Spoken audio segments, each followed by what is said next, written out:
Good morning student.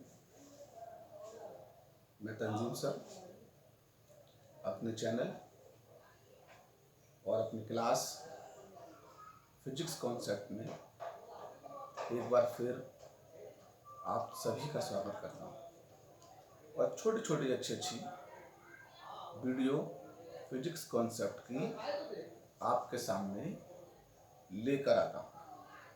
मेरे channel को पसंद करें, वीडियो को अंत तक देखें। आपकी जो भी प्रॉब्लम होगी उसका सलूशन उसमें मिलेगा।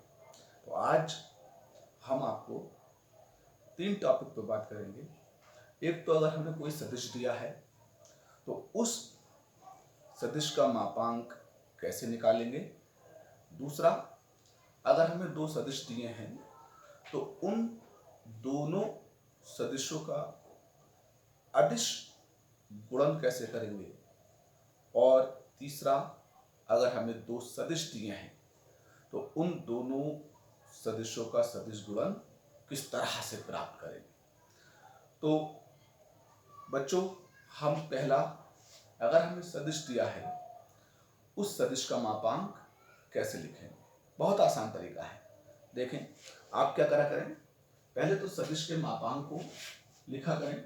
तो आपने a को मॉड में बंद किया, बराबर का निशान लगाया, अंडर रूट का चिन्ह लगाया।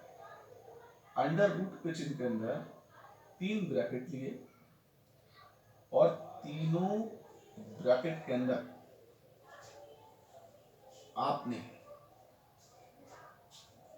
तीनों ब्रैकेट पे स्क्वायर लगा दिया। तीनों ब्रैकेट पर स्क्वायर लगा दिया। फिर तीनों ब्रैकेट को आपस में जोड़ लेना। फिर क्या करना, अगर आपके वेक्टर में आई जे के तीनों हैं तो पहले के अंदर आई के गुणांक को रखना, दूसरे के अंदर चिन्ह के साथ जे के गुणांक को रखना। यहां जे का गुणांक -3 है। और तीसरे के अंदर चिन्ह के साथ के गुणांक को रखना और यहां पर के का गुणांक 5 है। अगले स्टेप में 2 का वर्ग तो 4 होगा, -3 का वर्ग 9 होगा और 5 का वर्ग 25 होगा। इन सबको आपस में जोड़ लेना। तो 25 और 9 34 और 4 38। तो रूट में कितने हो गए? 38। तो फिर जो सदिश ए था उसका मापांक जो आएगा अंडर रूट 38। आगे इकाई लिख देना, आगे इकाई लिख देना। तो ये आपका, अगर कोई सदिश एकांक सदिश के रूप में दिया हुआ है तो उसके मापांक को लिखने का तरीका है। अब अगर हमें 2 सदिश दिए हुए हैं और उनका अदिश गुणन करना है, बहुत सिंपल, बहुत ही सिंपल। देखिए, आप क्या करा करें, जैसे हमें 2 सदिश ए और सदिश बी दिए हुए थे और हमें ए और बी का अदिश गुणन कराना था। तो आप क्या करा करें कि ए डॉट बी। तो अब आई वाले गुणांकों को ऐसे करके देखें। तो आई के गुणांक आई के साथ लें तो 3 दूनी 6। अब जे के गुणांक जे के साथ लें, जे के गुणांक जे के साथ लें तो जे प्लस माइनस माइनस और 5 दूनी 10।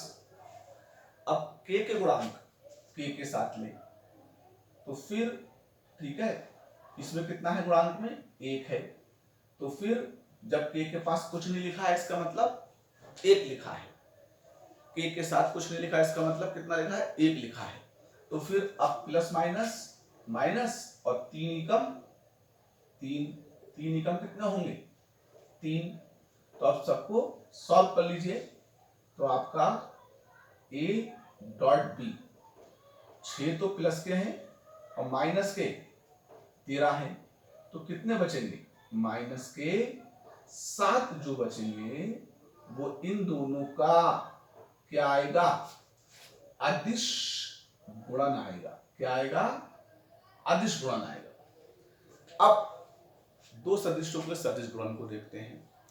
तो हमें दो सदिश दिए हुए थे, सदिश ए और सदिश बी, और इन दोनों सदिशों का हमें अदिश गुणन करना था। तो हम क्या करेंगे, हम सबसे पहले मापांक का निशान लगाएंगे,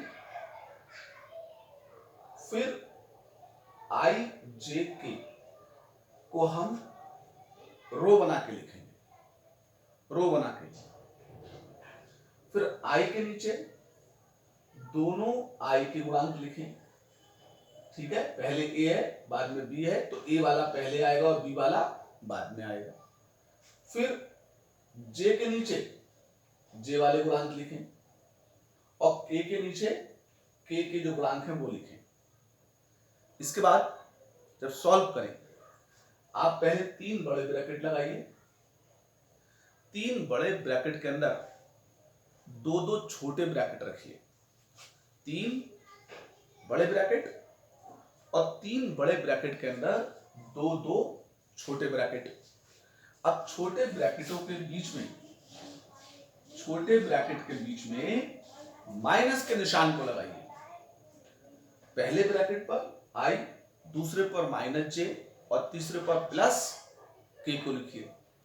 पहले ब्रैकेट पर आई कैप, दूसरे ब्रैकेट पर माइनस का जे कैप और तीसरे ब्रैकेट पर प्लस का के कैप, क्योंकि आई जे के सॉल्व करते वक्त अल्टरनेट साइन के साथ लिखे जाएंगे। इसके बाद आप पहले ब्रैकेट को सॉल्व करेंगे, आई वाले को, तो मैं क्या करता हूं, आई वाले को छुपा दूं, 1 और 2 को यहां मैं छुपाने की बजाय मिटा देता हूं, ऐसे करके। अब बचे क्या, जे और के बचे, क्रॉस मल्टीपल। ठीक है, लेफ्ट से राइट की ओर करेंगे, तो 3 और 1 की, ये भी माइनस और ये भी माइनस, तो माइनस माइनस प्लस और 3 एकम 3, तो पहले ब्रैकेट में 3 लिखेंगे। फिर इसके हिस्से करेंगे तो 5 दूनी 10 इसमें लिखेंगे, 10 इसमें लिखेंगे। अब जे वाले के पास पहुंचेंगे, तो आई वाले जो मिटाए थे उन आई वाले को लिखा रहने दो और जे वाले को मैं मिटा देता हूं। आप मिटाइएगा नहीं, आप इसको छिपा लिया करें हाथ रख के। क्या करें, हाथ रख के छिपा लिया करें।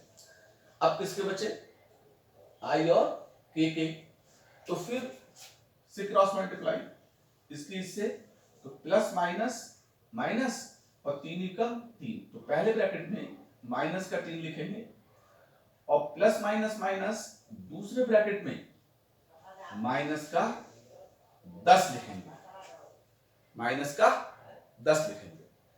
अब जब हम के वाले ब्रैकेट को सॉल्व करें, तो अब हम जब के वाले को सॉल्व करेंगे तो हम जो जे के थे कोएफिशिएंट गुणांक, उन गुणांकों को लिख देंगे और फिर बचेंगे किसके, अब के वाले को, तो के छिपा लें। मैं छिपाने की जगह मिटा लेता हूं और आप लोग इसे क्या करें, छिपाया करें। तो फिर अब किस चीज के बचे, आई और जे के।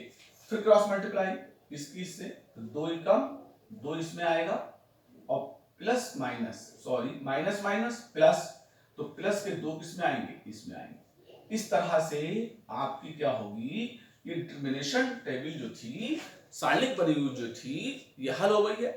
अब आपका काम रह गया सॉल्व करना। तो क्या करें, इस ब्रैकेट को ओपन करें तो 3 और माइनस के 10 हो गए, माइनस जे, माइनस के 3 और माइनस माइनस प्लस के 10 हो गए और प्लस के और 2 और माइनस के 2। अब ये तो हो गए, माइनस के 7 बचेंगे, तो ये माइनस का 7 आई माइनस, अब जे ऐसा ही प्लस के 7 बचे और प्लस के का गुणांक कितना बचा, 0। तो क्या होगा, ये आपका माइनस के 7 आई माइनस के 7 जे और प्लस 0 के। तो इस तरह से ये हमें क्या मिल जाएगा, दो सदिशों का सदिश गुणन मिल जाएगा। दो सदिशों का सदिश गुणन मिल जाएगा। तो हम क्या करें, बहुत आसान तरीका है। जब सदिश गुणन करना हो तो आप दोनों का साइलेंट की तरीके से डिटर्मिनेशन बनाएं। उसके बाद तीन बड़े ब्रैकेट, तीन बड़े ब्रैकेटों में दो दो छोटे ब्रैकेट और दोनों छोटे ब्रैकेट के बीच में माइनस का निशान लगाएं। पहले बड़े ब्रैकेट के आगे प्लस का आई, दूसरे बड़े ब्रैकेट के आगे माइनस का जे और तीसरे बड़े ब्रैकेट के आगे प्लस का के लिखें। फिर हल करें। जब आई वाले को हल करें तो आप आई के फैक्टर को छिपा लें और जे वाले के और के वाले के फैक्टर की क्रॉस मल्टीप्लाई करें। ठीक है, उन्हें इन ब्रैकेट में लिखें। फिर इसी तरीके से जे की इसी तरीके से जब के की करेंगे और आप उसे सॉल्व कर लेंगे, इस तरह से आपको दो सदिशों के सदिश गुणन की क्रिया आ जाएगी। वीडियो मेरी अगर ये पसंद आई है, आप इसे सब्सक्राइब और लाइक प्लीज जरूर कीजिएगा, जिससे मेरा हौसला बढ़े, मैं आपके लिए और बेहतर से बेहतर सोचूं और वीडियो बनाऊं। आज के लिए बस इतना ही। अगली क्लास का इंतजार कीजिए। तब तक के लिए गुड नाइट।